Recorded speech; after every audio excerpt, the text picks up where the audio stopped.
Picture a single cell in your body right now. Inside it, 3 billion letters of genetic code are being read at a rate of 50 bases per second. Your DNA end to end is 2 meters long, packed into a nucleus you couldn't see with a hand lens. And every minute you've been alive, your cells have read, copied, and corrected enough information to fill 300 Bibles. That's just the maintenance bill, not the building, the maintenance. Over the next 20 minutes, you'll understand why life is essentially the same chemistry running for 4 billion years without a single uninterrupted pause, why evolution is not what your high school teacher told you it was, and why every living thing on this planet, from the bacteria in your gut to the blue whale, is running variations of the exact same operating system. A biology degree takes 4 years and around $160,000. This takes 20 minutes. Welcome to Skip the Degree. Let's start with the most counterintuitive idea in the whole field, and it's hiding in plain sight. You are not, biologically speaking, a thing, you are a process. The atoms making up your body today are not the atoms that made you up 7 years ago. Your skin replaces itself every month. Your liver every 18 months, your skeleton every decade. The cells in your stomach lining last 5 days before they're digested by their own neighbors. 5 days, then gone. You are a pattern that maintains itself by constantly rebuilding from scratch, a standing wave, not a stone. This is the first thing biology has to grapple with because it breaks the intuition we use for everything else. A rock is a rock. A chair is a chair.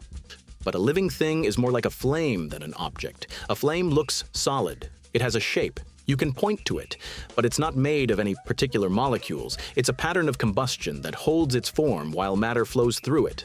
Blow it out, and there's nothing left to point to. That's what you are. A very slow, very organized, very wet flame. Cosmically humbling. Also kind of a relief. You don't have to be the same person you were last decade because, mechanically, you aren't. The atoms have moved on. The pattern stayed. Which raises the obvious question, what's the pattern? What's the recipe that keeps rebuilding you? And here we hit the second foundational idea, the one that quietly runs the entire field. Every living thing on Earth, from the archaea boiling in deep-sea vents at temperatures that would shatter glass, to the redwood tree pulling water 100 meters into the air, uses the same 4-letter code, A, T, G, C. That's it, 4 chemical letters arranged in 3-letter words, spelling out instructions for 20 amino acids, which fold into proteins, which do basically everything. Your hemoglobin uses the same alphabet as a mushroom's spore protein. A jellyfish glows because of a gene biologists can transplant, without translation, into a bacterium, and the bacterium will glow too. The code is universal, not similar, identical. Think about what that means. It means every organism alive today is a descendant of a single common ancestor, a single cell that lived roughly 3.8 billion years ago. And every cell since has been an unbroken inheritor of that original chemistry. Your great-great-great-grandmother, traced back far enough, was a microbe. And before that, a chemical reaction that figured out how to copy itself. There has not been a single break in the chain, not one. Every ancestor of yours, and there have been roughly 100 billion generations of them, successfully reproduced before dying. You are descended from an unbroken streak of winners that stretches further back than the continents in their current arrangement. Every single one of them survived to pass the recipe along. The minute one didn't, you wouldn't be here. The man who first saw the deep structure of this was a Victorian recluse with a horror of public speaking. Darwin was 50 when he published On the Origin of Species. He'd been sitting on the manuscript for 20 years, terrified of what it would cost him socially, religiously, and within his own marriage. His wife was devout. He delayed publication until a younger naturalist named Wallace mailed him the same idea from a sickbed in Indonesia. Darwin published in a panic. The book sold out in a day. 20 years of fear, 24 hours of vindication. But here's what most people get wrong about evolution. It's not progress. It's not improvement. It's not life climbing a ladder toward complexity. Evolution is the slow, blind, statistical consequence of one fact. Things that reproduce well produce more things that reproduce well. That's it. No goal, no direction, no upward arrow. A virus is not less evolved than a human. A virus is exquisitely evolved and for being a virus. There is no top of the tree. There is only the tree, branching in every direction at once with most branches dead. 99% of every species that has ever existed is extinct. We are not the goal of life. We are this week's survivors. The bacteria have a better track record. They've been here 3,000 times longer, and they'll be here long after we're not. That brings us to the third pillar, cells. Because everything we've talked about, the recipe, the pattern, the inheritance, all of it happens inside cells. And cells are absurd. A single one of your cells contains roughly 40 million protein molecules doing 40 million jobs simultaneously, in a space too small to see, governed by no central authority. There is no manager. There is no plan. There is just chemistry, running on autopilot, somehow producing you. If you tried to engineer a city of 40 million people with no government, no traffic laws, and no shared language, you'd have a riot in 15 minutes. Your cells have been doing it flawlessly since before you were born. They didn't read the instructions. There aren't any. The cell is the smallest unit of life because below the cell, nothing reproduces, nothing metabolizes, nothing repairs itself. A protein in a test tube is just a molecule. Put it in a cell and it becomes part of something alive. The line between chemistry and biology runs through the cell membrane, and nobody is entirely sure how that line was first crossed. Hold that thought. We'll come back to it. Now, with those three pieces, life as process, the universal code, and the cell, we have the foundation. But the field gets more interesting where it gets stranger. Because biology, as a science, has spent the last 100 years discovering that almost everything it thought it knew was a simplification of something much weirder. Take inheritance. For most of the 20th century, the story was clean. DNA codes for RNA. RNA codes for protein. Proteins build the organism. The arrow runs in one direction. Francis Crick called it the central dogma, and dogma is exactly what it became. A rule taught with the certainty of gravity. Genes are destiny. Your DNA is the script. The body is just the performance. Then in the 90s, the script started misbehaving. Researchers noticed that identical twins with literally identical DNA were developing different diseases at different ages. One twin would get Alzheimer's at 60. The other would die at 90 with a sharp mind. Same code, different outcome. How? The answer broke the dogma. It turns out the genome is not a static blueprint. It's a piano. The notes are the genes, but which notes get played and how loudly and in what order depends on a second layer of chemistry sitting on top of the DNA. Tiny molecular tags attached to specific letters that tell the cell which genes to read and which to ignore. This is epigenetics, and the tags can change. They respond to what you eat, what you breathe, what stress you carry, whether your grandmother survived a famine. Yes, your grandmother. There's a long-running study of children born during the Dutch hunger winter of 1944. The famine the Nazis inflicted on the Western Netherlands. Roughly 20,000 people starved to death in 5 months. The children born to women who were pregnant during those months grew up to have higher rates of diabetes, obesity, and heart disease. That's not shocking. Malnutrition in utero does that. What's shocking is their children, kids who never went hungry, born to parents who only experienced famine in utero, also showed elevated rates of metabolic disease. The hunger left a chemical mark on the genome, and the mark was inherited. 2 generations down, the famine was still being read. The Nazis stopped occupying the Netherlands in 1945. The biological echo is still here in 2026. This was supposed to be impossible. Lamarck, the French naturalist who argued in 1809 that giraffes got long necks by stretching, was supposed to have been the great wrong turn of biology, the cautionary tale taught in week 2. And he was wrong about the giraffes. But he was less wrong than we thought about something. Acquired information can sometimes, in specific ways, get passed down. The genome is not a sealed instruction manual.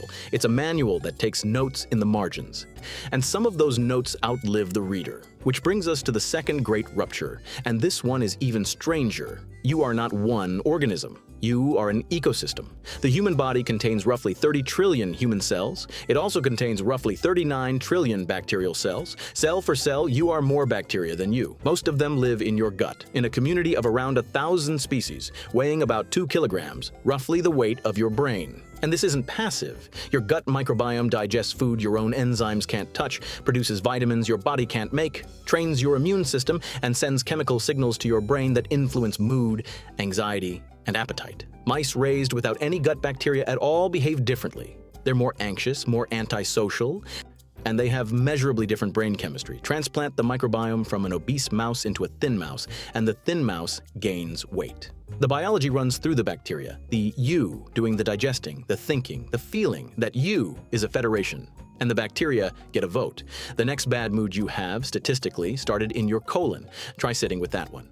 Notice the pattern. Each rupture makes the previous picture feel obvious in retrospect, but at the time, nobody could see past their own framework. Inheritance was simple until it wasn't. The organism was a unit until it turned out to be a federation.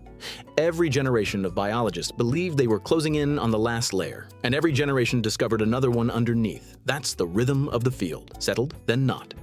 The next layer is already being uncovered while you watch this. Here's the third rupture, and it's the one that quietly changed everything: how evolution actually moves. The textbook story is that mutations happen randomly, useful ones get selected, and over millions of years complexity accumulates. That's true, but it's not the whole engine, because organisms also trade genes sideways. Bacteria, in particular, swap genetic material directly with each other, and even with unrelated species, through a process called horizontal gene transfer. A bacterium can acquire antibiotic resistance not by mutating, but by picking up the resistance gene from a neighbor, like a Bluetooth file transfer. This is why antibiotic resistance spreads through hospitals in months, not millennia. Evolution isn't just vertical, it's lateral. The tree of life is more like a tangled bush, with branches reaching back and grafting onto each other, and the human story is full of these grafts. About 8% of your DNA, by current estimates, is viral. Ancient retroviruses, infections from millions of years ago that inserted themselves into the germline of our ancestors and never left. Some of those viral genes are now essential. One of them, syncytin, helps form the placenta. Without that viral gene, mammals could not have evolved live birth. We owe our existence to an infection one of our ancestors couldn't shake. The thing trying to kill them became the thing that let us be born. Biology is frequently this petty. Picture every breath you take. Now picture that roughly 1 molecule of oxygen in that breath was 400 million years ago. Exhaled by a fern in the Carboniferous. That's how shallow the cycle is, and how deep the time. The atoms cycle. The information persists. The borders between organisms turn out to be much more porous than the textbook drew them. And remember that question we held about how chemistry first crossed into biology? We still don't fully know. But every layer the field uncovers makes the answer look less like a sudden event and more like a slow blurring. Chemistry that gradually started remembering itself. Which brings us to the framework, the thing I want you to walk away holding. If you take everything we've just covered and compress it down, biology is governed by 3 forces, 3 pressures in constant negotiation. And once you see them, you can't unsee them in any living system. Here's the first lens: selection. The brutal arithmetic of differential survival. In every generation, some variants of an organism reproduce more than others, and those variants come to dominate the next generation. This is what people usually mean when they say evolution. It's slow, it's blind, it has no preferences except the preference that survives. The peppered moths of industrial England turned black within 50 years because soot-darkened tree bark made the dark moths invisible to birds. The light moths got eaten. The dark moths laid eggs. That's selection, and it's running right now in every cancer cell that learns to evade chemotherapy, in every virus that mutates around your immune response, in every weed in your garden that survives the herbicide. The pandemic you just lived through was a masterclass in selection happening in real time. Every new variant was selection writing in capital letters. And the second-order consequence is the one nobody likes to face. The more antibiotics we use, the faster we breed bacteria that ignore them. Hospitals in 2026 are already dealing with infections that defeat every drug we have. Selection doesn't care which side you're rooting for. It just keeps the variants that survive whatever you throw at them. And you, statistically, will meet one of those variants in a hospital one day, on either side of the IV. The second one is harder: constraint. Every organism is the prisoner of its own history. Evolution does not start from scratch. It modifies what's already there. This is why your retina is wired backwards, with the nerves running in front of the light-sensing cells casting a shadow on every image you've ever seen. It's not a good design. It's a frozen accident from an early vertebrate locked in place because every subsequent improvement had to work around it. Your spine is bad for upright walking. Your appendix is a vestige. The recurrent laryngeal nerve in a giraffe's neck runs from the brain, down to the chest, loops around the aorta, and goes back up. A 4-meter detour to connect 2 points 15 centimeters apart. Why? Because in our fish ancestors, that route was a straight line, and 400 million years of incremental change has never been able to redesign it from scratch. Constraint is the reason evolution looks intelligent and incompetent at the same time. It builds with what it has, not what it would choose. And the second-order consequence touches you directly. You have back pain in your 40s not because something went wrong, but because something went right for a fish. You're running upright software on hardware designed for swimming. The chiropractor industry exists because of a design decision made in the Devonian period. Roughly $15 billion a year paid in tribute to a fish. And then there's the third, and this one cuts deeper. Cooperation. The naive view of evolution is competition, red in tooth and claw every organism for itself. That view is wrong, or rather deeply incomplete, because at every level of biology, the winning strategy turns out to be teaming up. Cells cooperate to form bodies. Bodies cooperate to form colonies. Colonies cooperate to form species. The mitochondria in your cells were once free-living bacteria that, 2 billion years ago, were engulfed by a larger cell and never left. Today, you cannot live without them, and they cannot live without you. That single act of cooperation, one cell inside another, produced every animal, every plant, every fungus on Earth. Without it, life would have stayed microbial forever. The second-order consequence: every time you breathe, the oxygen you use is processed by the descendants of a bacterium that lost a fight 2 billion years ago and turned the loss into the longest partnership in history. Every cell in your body is a peace treaty older than the continents. And when you next read a headline about a selfish gene or a survival of the fittest market, remember that the fittest, in biology, are almost always the ones who figured out how to share.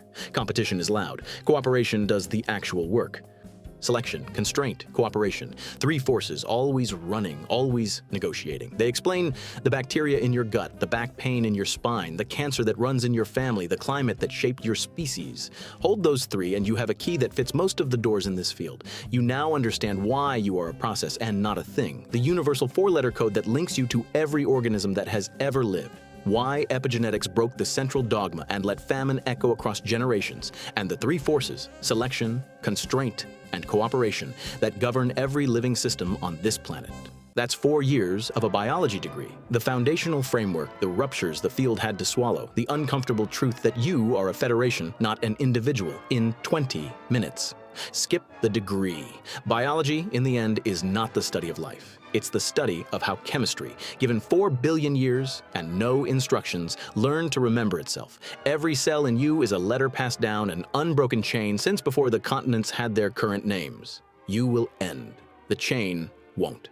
The flame goes out, and somewhere, in someone, the pattern keeps burning.